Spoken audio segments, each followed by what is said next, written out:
قوم لوط کی طرف اللہ تعالیٰ نے لوط علیہ السلام کو نبی بنا کر بھیجا تھا۔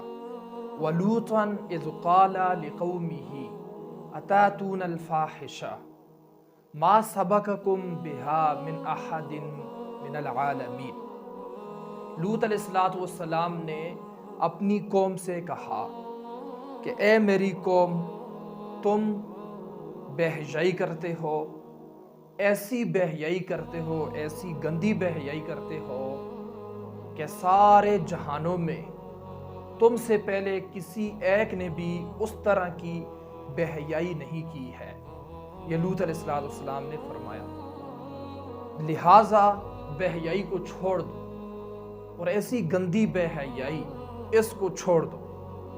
انکم لتاتون الرجال شہوۃ من دون النساء، کہ تم مردوں کے ساتھ اپنی شہوت پوری کرتے ہو، مردوں کے پاس آتے ہو اپنی شہوت پوری کرنے کے لیے، عورتوں کو چھوڑ دیتے ہو، عورتوں سے تم اپنی شہوت پوری نہیں کرتے ہو، مردوں سے تم اپنی شہوت پوری کرتے ہو، جبکہ اللہ تعالیٰ نے شہوت پوری کرنے کے لیے عورت کو بنایا ہے، نہ کہ مرد کو۔ بل انتم قوم مسرفون، اے میری قوم، بلکہ تم ساری حدیں پھلانگنے والے ہو، ساری حدیں پار کرنے والے ہو، تم ایسے ہو کہ ساری حدیں پار کر چکے ہو، اور بہت زیادہ حد سے تم نے تجاوز کر لیا ہے، تم بہت آگے نکل چکے ہو گندے کاموں میں، بے حیائی میں، اور یہ سب سے بڑا گندا کام ہے، سب سے گھٹیا بدبودار کام یہ ہے جو لوط علیہ السلام کی قوم کرتی تھی۔ وَمَا كَانَ جَوَابَ قَوْمِهِ إِلَّا أَنْ قَالُوا أَخْرِجُوهُمْ مِنْ قَرْيَتِكُمْ إِنَّهُمْ أُنَاسٌ يَتَطَهَّرُونَ۔ آگے سے لوط علیہ السلام کی قوم لوط علیہ السلام کو یہ جواب دیتی تھی کہ اے لوط، مداخلت نہ کر، ہم سے یہ نہ کہے، اے لوط باز آ جا، ہمیں دعوت اس بات کی نہ دے، اس کام سے رکنے کی ہم کو تو دعوت نہ دے، ہم تجھے بستی سے باہر نکال دیں گے۔ بڑے پاک باز، ہمیں پتہ ہے بڑے پاک باز آئے ہو آپ، انہم اناس یتطہرون، کہ یہ تو لوگ بڑے پاک باز بنتے ہیں۔ ہماری ہندکو زبان میں اس کو ایسے بولتے ہیں، او مکو سیئے ہو، بڑا پاک باز مکو سیئے ہو، بڑا نیک بن دے مکو سیئے ہو، بڑا تو پاک بن دے مکو سیئے، مکو پتہ ہے سارا ہو، مکو نہ سمجھا تو ہو۔ یہ آیا ہے بڑا پاک باز بننے والا، بڑا نیک بننے والا، مجھے پتہ ہے، ہمیں پتہ ہے کہ یہ کیسے لوگ ہیں۔ آگے سے قوم کا یہ جواب ہوتا تھا، ایک تو بستی سے لوط تجھے ہم نکال دیں گے، اور دوسرا یہ ہے کہ یہ ہمیں آئے ہیں نصیحت کرنے، اپنا ان کو پتہ ہی نہیں ہے۔ فَأَنْجَيْنَاهُ وَأَهْلَهُ إِلَّا امْرَأَتَهُ كَانَتْ مِنَ الْغَابِرِينَ۔ تو اللہ تعالیٰ نے نجات دی لوط علیہ السلام کو، اور جنہوں نے لوط علیہ السلام کی بات مانی تھی، اس گندے کام سے، بے حیائی سے اپنے آپ کو بچایا تھا، اللہ نے ان کو بھی نجات دی، ان کو بھی سکسیسفل بنایا، کامیاب بنایا۔ اور لوط علیہ السلام کی بیوی نے لوط علیہ السلام کی بات نہ مانی، اللہ کے حکم نہ مانے، تو بیوی بھی غرق ہوئی۔ ان لوگوں کے ساتھ جو لوگ یہ کام کرتے تھے، ان کے ساتھ بیوی بھی غرق ہوئی۔ وَأَمْطَرْنَا عَلَيْهِمْ مَطَرًا فَانظُرْ كَيْفَ كَانَ عَاقِبَةُ الْمُجْرِمِينَ۔ اللہ تعالیٰ نے پتھروں کی بارش برسائی، ہر پتھر پر نام لکھا ہوا تھا، ہر بے حیا کا، ہر گناہ کرنے والے کا، اور وہ پتھر اس پر گرتا تھا۔ اللہ نے پتھروں کی بارش برسا کر سب کو غرق کر دیا۔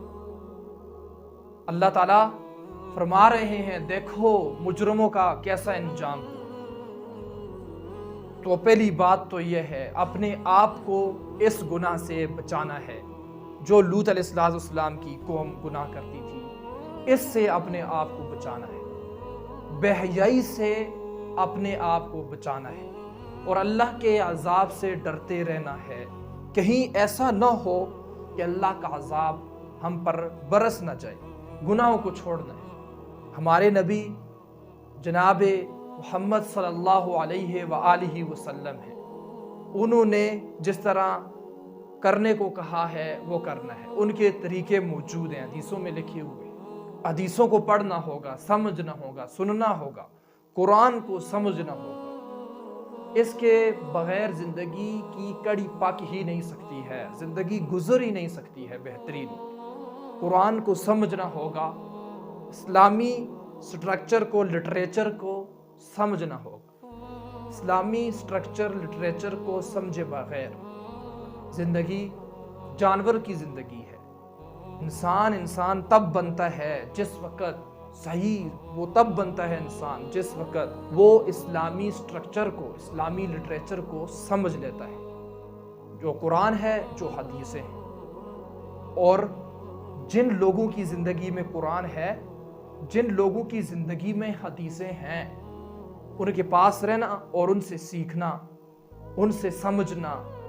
اگر یہ زندگی ہم سیکھ گئے، سمجھ گئے، تو تب جا کر ہم بہترین زندگی گزار سکیں گے۔ وداؤٹ اس کے بغیر ہم بہترین زندگی گزار ہی نہیں سکتے ہیں۔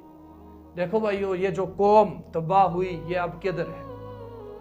ایک تو تباہ ہو کر ہمیشہ کے لیے جہنم کے اندر چلی گئی، اور اب بھی اس قوم کو عذاب ہو رہا ہے جو تباہ ہو گئی تھی، لوط علیہ السلام کی قوم۔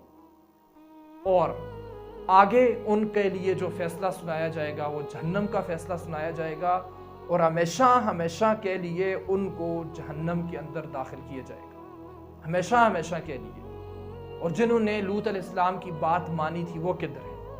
بھائی وہ کامیاب ہوئے، اس زندگی میں کامیاب ہوئے، اور آگے بھی ہمیشہ کے لیے وہ کامیاب ہو گئے۔ جنت ان کو ملے گی، وہاں ہمیشہ کے لیے مزے کریں گے۔ تو ڈیسیژن ہمیں لینا ہے اپنے بارے میں، اپنے آپ کو تباہ نہ کریں، گناہوں کو چھوڑ دیں، توبہ کریں، اپنے اللہ کو راضی کریں، اللہ کو پہچانیں، اللہ کو ڈھونڈیں، اللہ تعالیٰ کو پائیں، اللہ سے دوستی کریں، اللہ تعالیٰ کو جانیں، اپنا وقت گناہوں کے اندر برباد نہ کریں۔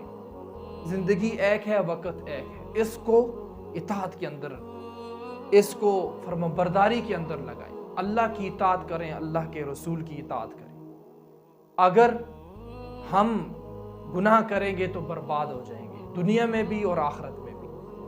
لکی چانس ہے اللہ تعالیٰ نے ہمیں دیا ہے کہ ہم ابھی زندہ ہیں، مرے ہوئے نہیں ہیں۔ تو اس وجہ سے گناہوں سے توبہ کرو، اپنے اللہ کو راضی کرو، زیادہ سے زیادہ نیکیاں کرو۔